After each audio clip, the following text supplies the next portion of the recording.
guys, welcome back to the Cocco channel and to another Chit Chat Get Ready With Me Tuesday. I can't even call them tutorial Tuesdays anymore because I don't think I even do tutorials. But we did something a little bit different. I used my Naked 3 palette, which I haven't used in so long. We have colorful eyeliner on, but I'm talking the entire time about like a specific story. So if you love story time, you're gonna love this. If you get really bored with that, then you may not. But either way, I hope you enjoy.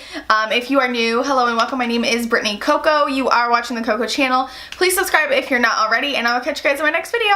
Bye! Okay, so I am fresh out of the shower.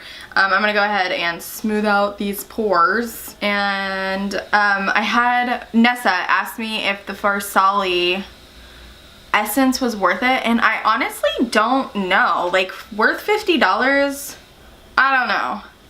It's nice, but I don't notice like a huge like difference in my skin or anything like that, you know what I mean? I don't know, I feel like for $50, I feel like a serum should be doing something, you know what I mean? I don't notice that my makeup lasts longer or anything like that. It does go on really nice, which is nice. But I'll show you guys. Maybe I'll just do like half of my face at first instead of putting it like all over, and we'll see if there's like a difference.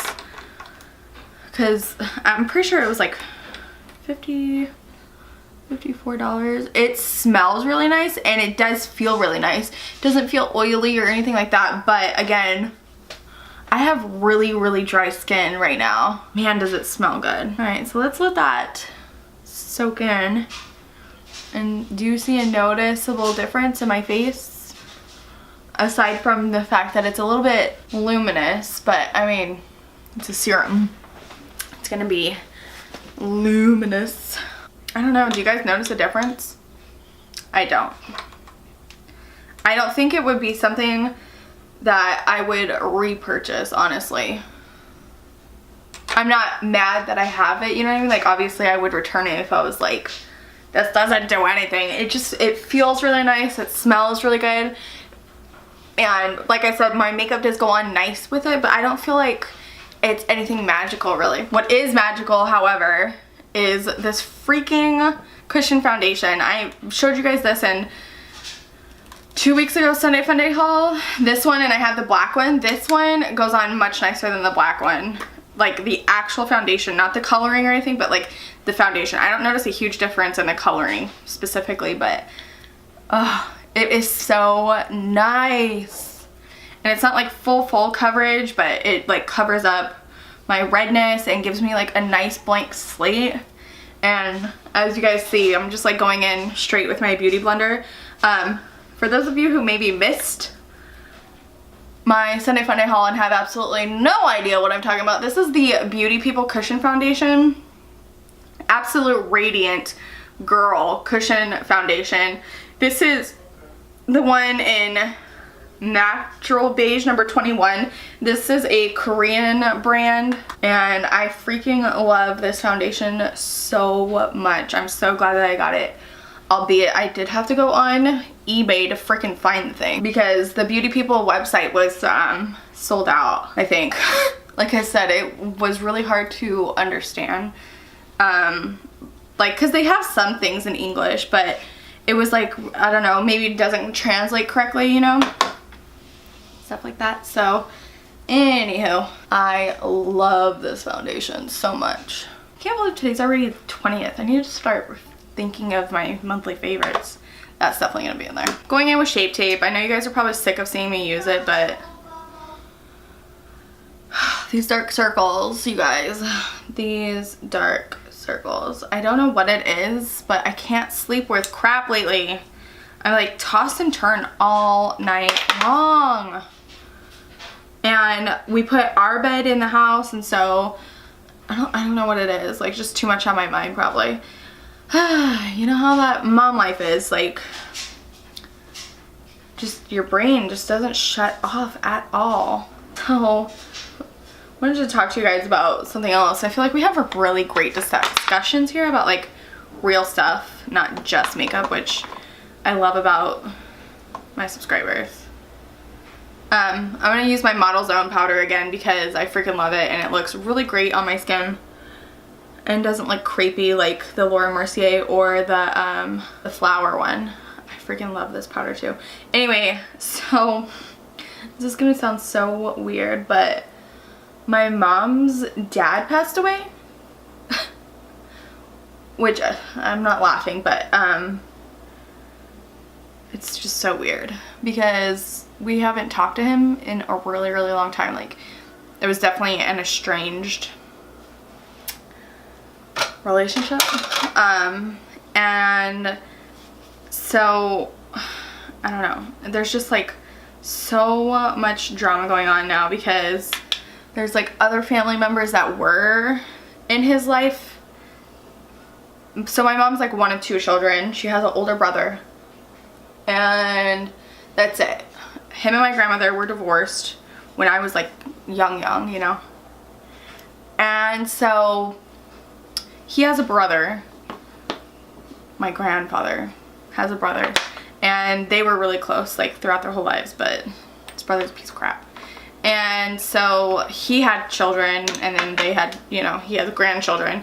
And apparently, like, all of them were just so close with my grandfather, right? Well, it's a small world. It's a very, very, very, very small world.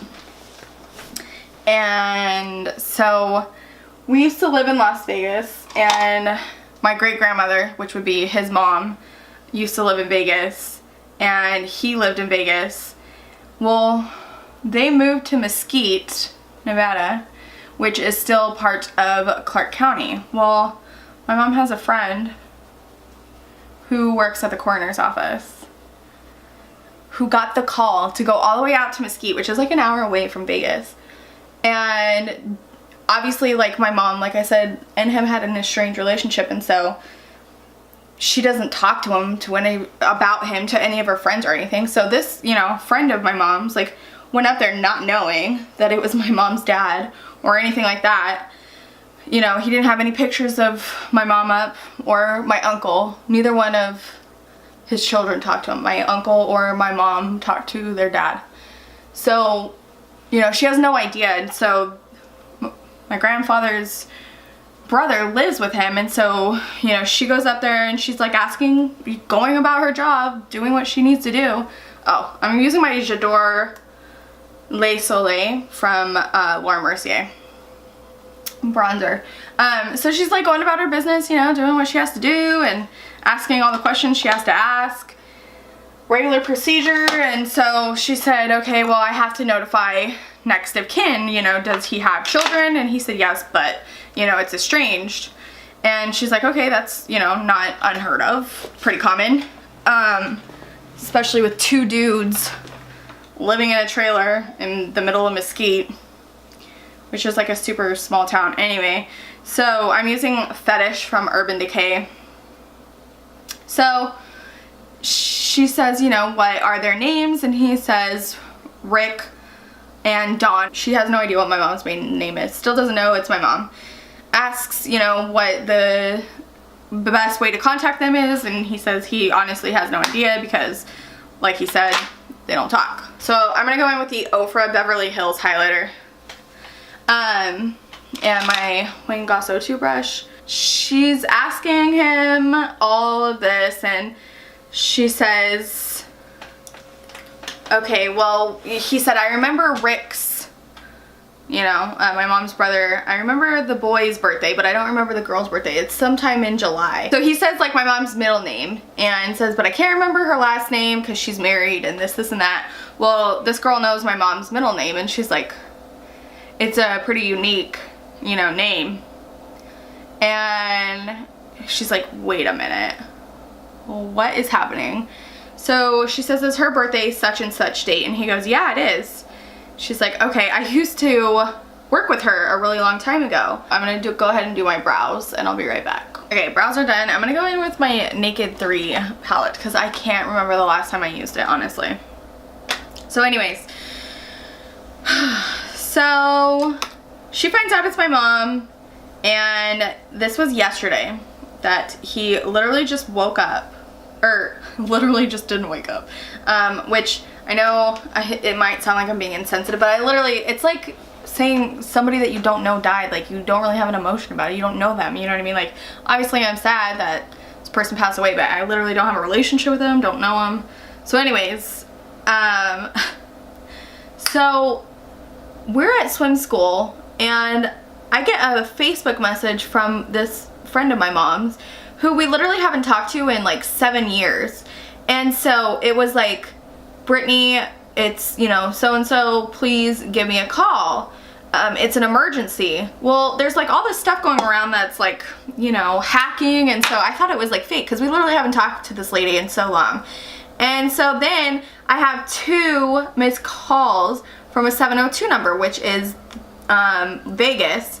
And then we get in the car, we left swim school, and my husband has a missed call from a 702 number, and he says he looked it up and it was the morgue, or the coroner's office, and we were like, okay, well, that's not good. And we knew a friend of my mom's worked at the coroner's office, and so I try and call her and she doesn't pick up. So then I call and it was like an answering service, and my first thought was it was my brother, who is a whole nother story. It's not him.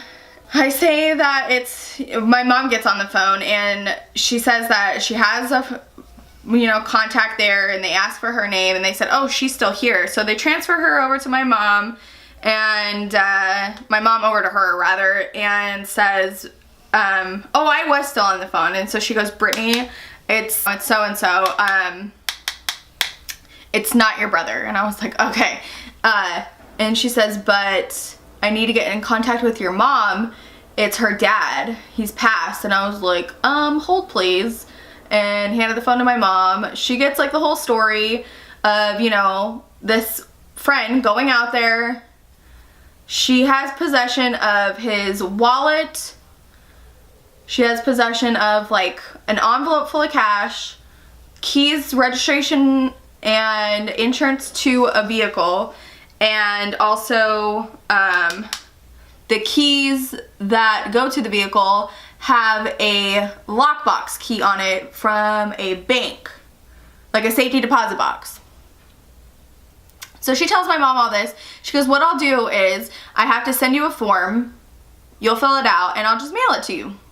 And then you and your brother are obviously next of kin, since by law, you know, him and my grandmother had divorced, so she has like no say in it. So by law it goes to the children, next of kin, right? So we get all that information. My mom like couldn't really process it because, again, she doesn't really know him, right? So it's kind of hard for her to like cry or, you know, be upset. And my mom isn't the type that really, I don't know, she's like kind of a badass, kind of like, some people may say insensitive. She just, I don't know, she just doesn't wear her emotions on her sleeve, you know what I mean? And so we like went about the day almost, you know, we went to Costco, we ate dinner, like that was it. And so she tried to call her brother. He didn't pick up last night, you know, and we all went to bed, and that was it. So this morning I get up, and she had gotten up way early, and she didn't sleep a lot last night. I'm sure just thinking about, you know, no matter what, it's still her dad, and he's no longer living. So that's like kind of crazy.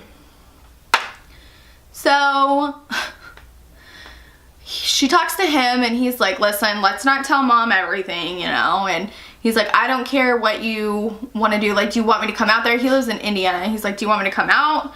Like, do you need help? Like, what do you want to do? And she's like, you know, I really think I got this, because she's just gonna mail me stuff. She's like, and you know, we don't know if he has a will. We don't know if he has a living trust. Like, so I'm just gonna go from, you know, there and wait. There obviously has to be like a reading of the will, and you know, they started talking about what to do as far as like burial, cremation, stuff like that, right?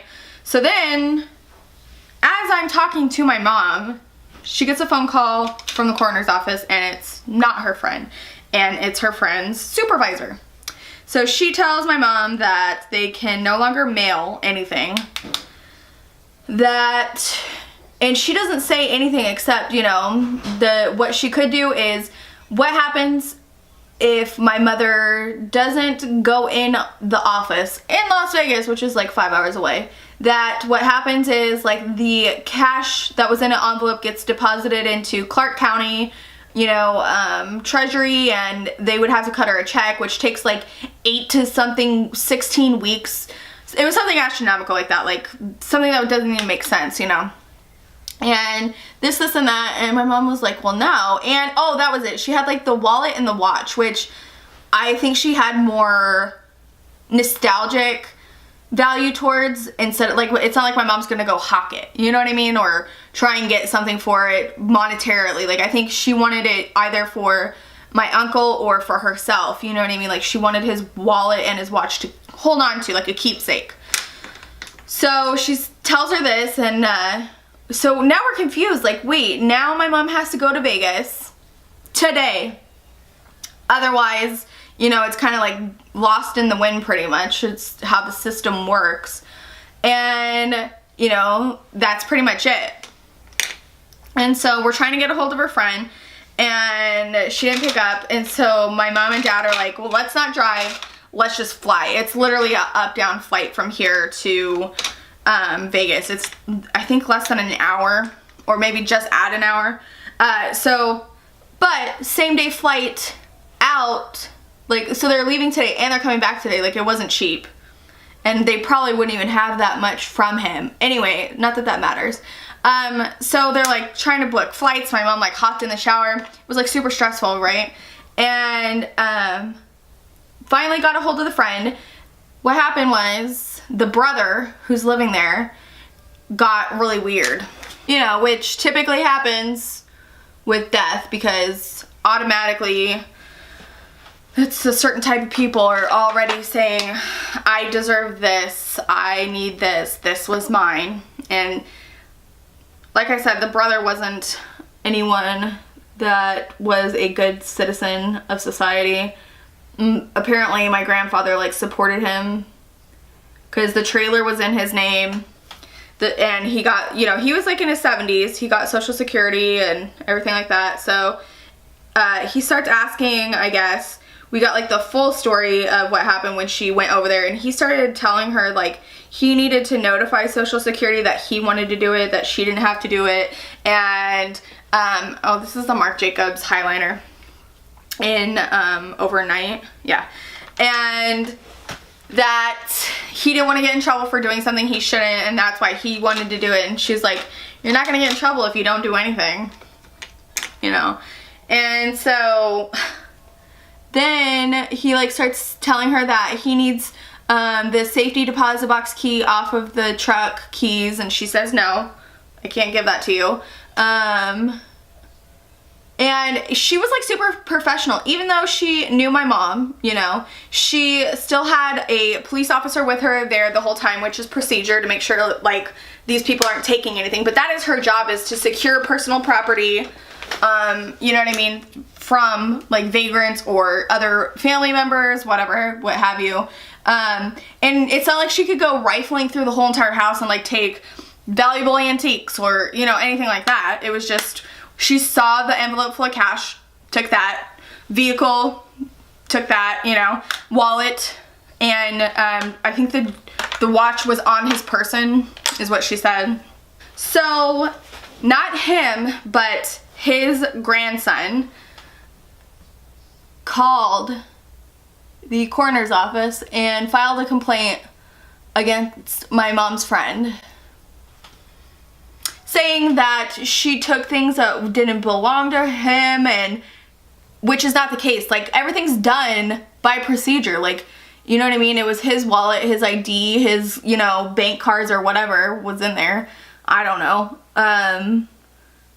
Has to be taken by her. So he said that all this, and, you know, the friend was listening in on the phone call to her supervisor from, you know, the brother's grandson. And so, you know, when the supervisor said, sir, it is procedure for her to take all these artifacts, personal effects, then he made up a huge story about the friend was really mean to his grandfather, which was also a lie.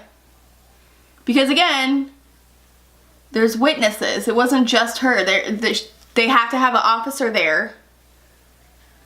And he has to sign off on like the log saying, you know, what she took, which he did. Like he just made up all this stuff. So that's how you can tell that they're gonna try and do stuff to get whatever they can. Like they want stuff, you know what I mean? She tells my mom all this and she's like, listen, they're on their way if they haven't already gotten there. She's like, you can go up to Mesquite and go to, you know, his trailer and try and, you know, because there hasn't been a will, there hasn't been anything like that. Like, you are the heir, you know what I mean? You're the child, you're the heir. And you're speaking on behalf of you and your brother. Like, those wings do not match at all, but we're just gonna go with it. Should I try and make them even a little bit? So my mom says that she doesn't want to do that, but she does want what her friend got, which was, you know, the personal effects. She doesn't care about a trailer. She doesn't care about any of that unless it is given to her in the will. And if they take anything, which I'm sure they've already done, ransacked and tried and pawned anything, just because that's the type of people that they are, that then they can file a police report and, you know what I mean, do whatever from there. But they don't really want any of this, you know, junk like dishes or furniture or, you know what I mean. They would try and sell the trailer and try and sell the car and that's it. And then, you know, my mom and my uncle are honest people. They would just split it between the two of them. They wouldn't get greedy and say, well, I deserve this much more, because again, neither one of them have talked to this man for over 20 years. And my mom doesn't feel like, even though that's the case, and I'll just say this, that my grandfather did really awful, dirty deeds. Like, not dirty like weird, I'm just saying like they had a bad falling out and he did wrong, you know what I mean? Like, he left it on really bad terms and it was his fault with both my mom and my uncle on separate instances. Like, he did dirty business with both of them on separate occasions and burned those bridges himself. And he's reached out to me and I've wrote letters to him like in the past, but which the friend said that he had one of my Christmas cards and a letter on display, which is kind of interesting because he literally like has no connection to his kids or any of their kids or their kids, because, you know, my uncle has 2 sons and both of them had children, and then my mom has 2 kids and I have children. So anyways, he doesn't have a relationship or didn't, which was so weird to say. The grandson who like complained to the lady said that, like, came right out and said that me and my sister, like him and his sister, had more of a relationship with him than his own children, but it was his fault, like, you know what I mean? So this is Juju from Bare Minerals. It's one of those Gen nudes. So yeah, now my mom and dad flew to Vegas. Like, my whole moral of the story and why it took up the entire tutorial or chit chat is like how awful like drama gets when people pass away. So that is makeup done. Something a little bit different. I like the blue and the turquoise. I think that looks cool. So yeah, that was like the whole point of the story, is like, it's so awful. Like, you see like the true nature, you know what I mean, of some people when, you know, parents or what have you like pass away and like the greed monsters come out. And, you know, it's really crazy though, because like, remember I told you the grandson was the one who called and complained, and he said that him and his sister are the ones that like had a closer relationship with him than my mom and her brother. The sister reached out to me, I want to say like 2 years ago, and said that,